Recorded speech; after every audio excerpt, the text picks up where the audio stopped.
Estamos na página de número 57 das nossas lições IBAD, capítulo de número 5.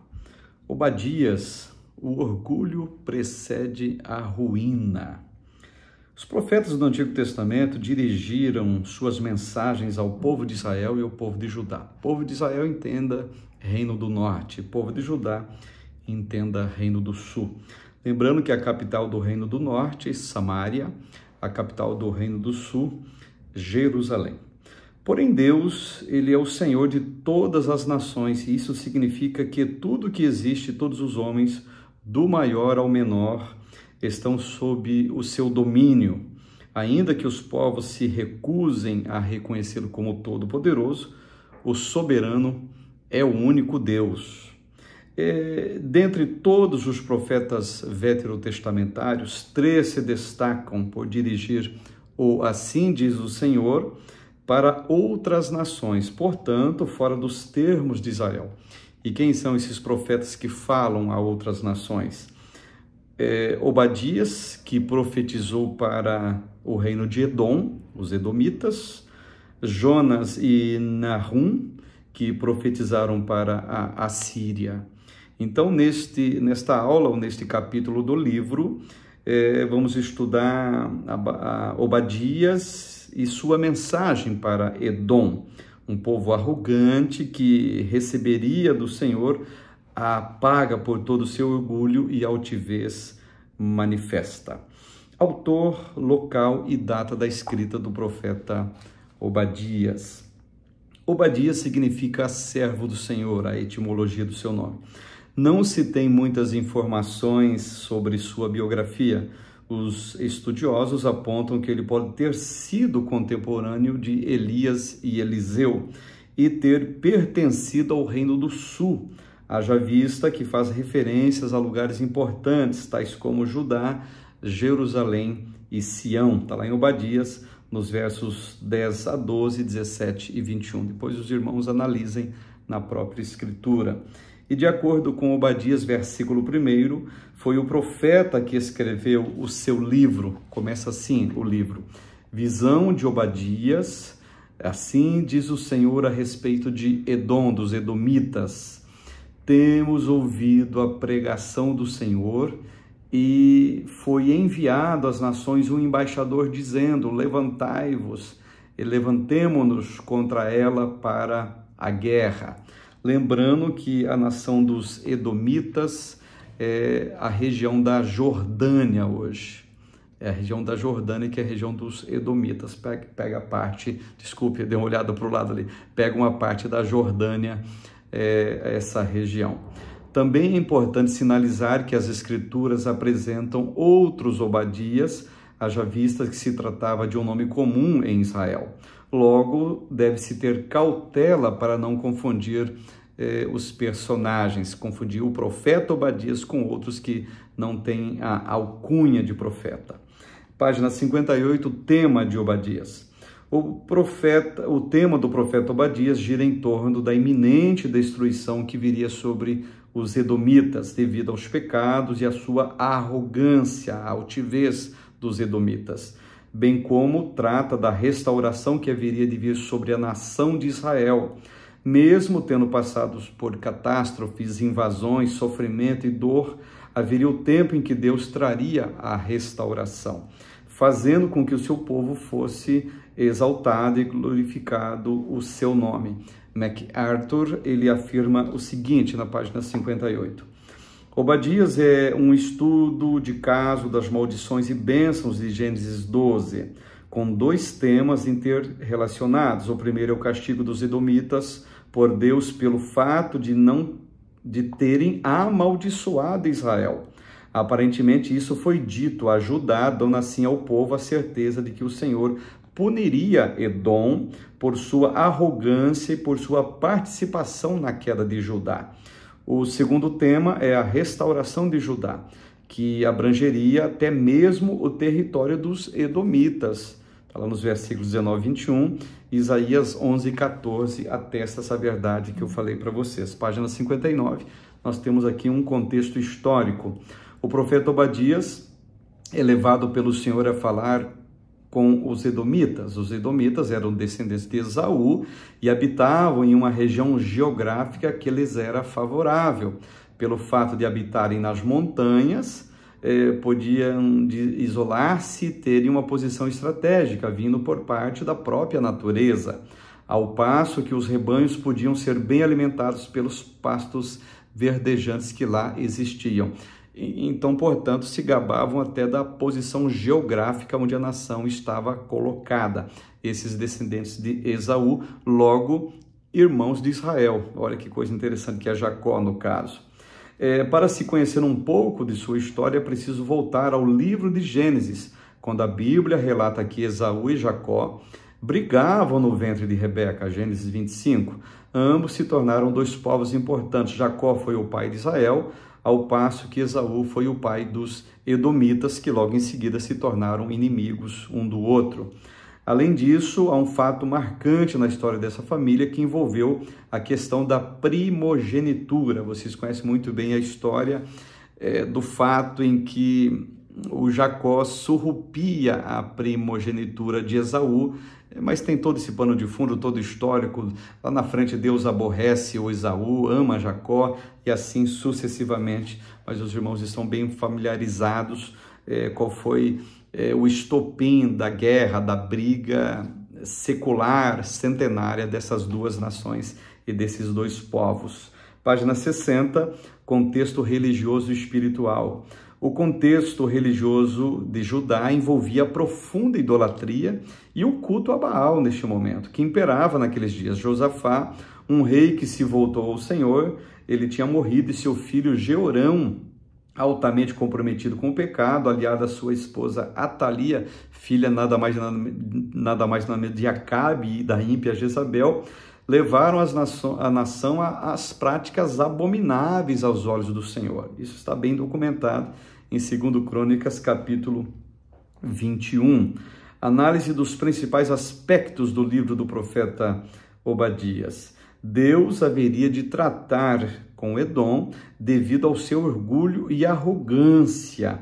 Essa arrogância desse povo não ficaria impune. Está escrito em Obadias, eis que te fiz pequeno dentre as nações, tu és muito desprezado, a soberba do teu coração te enganou, como que habita nas fendas das rochas, na sua alta montanha, que diz no seu coração, quem me derribará por terra? Isso era uma afirmativa que os edomitas davam a si próprio por causa daquilo que eu falei da sua posição geográfica, a dimensão da arrogância dos tais.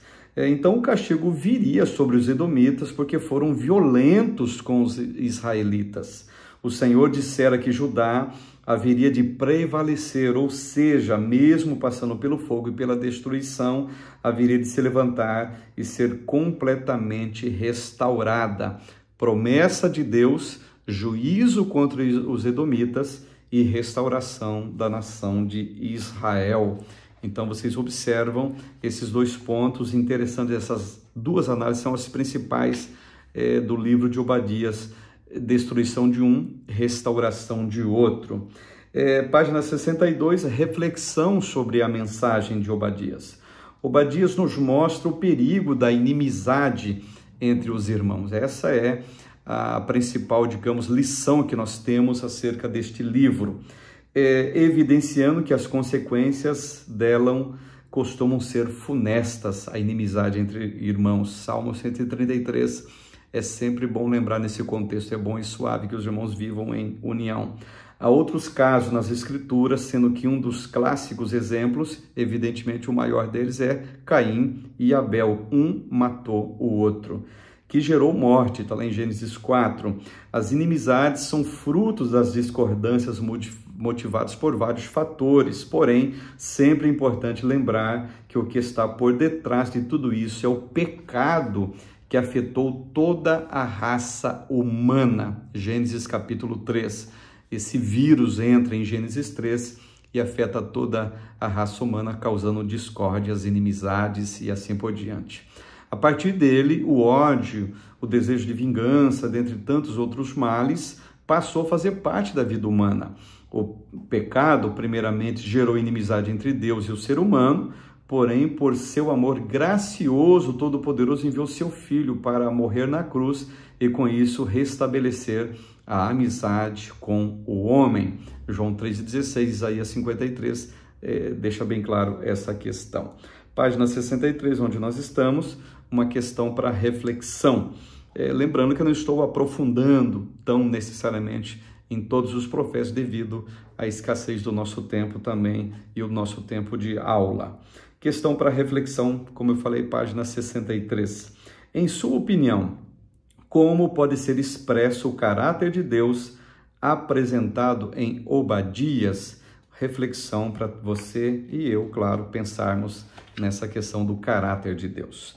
Página 67, ainda capítulo, ou melhor, página 65, dando início aqui à unidade 2. Verdade profética, Deus julga. E entrando na página 67, como enunciei, capítulo 1, Jonas, a importância missionária. Jonas é um dos profetas que Deus enviou para fazer missões. Ele é o missionário do Antigo Testamento, a fim de pregar para um povo hostil e perigoso, os assírios. De fato, a história tem contado sobre os requintes de crueldade que este povo utilizava para oprimir e escravizar outras nações. O Senhor ordenara a Jonas que vá pregar em Nínive, capital da Síria. De início, todos conhecem a história, Jonas se recusa a ir e as consequências, claro, que elas vêm. Depois, após obedecer ao chamado, cumpre sua missão e o desfecho se dá pela linda manifestação da graça de Deus para com os assírios. Autoria, data e local deste livro do profeta Jonas.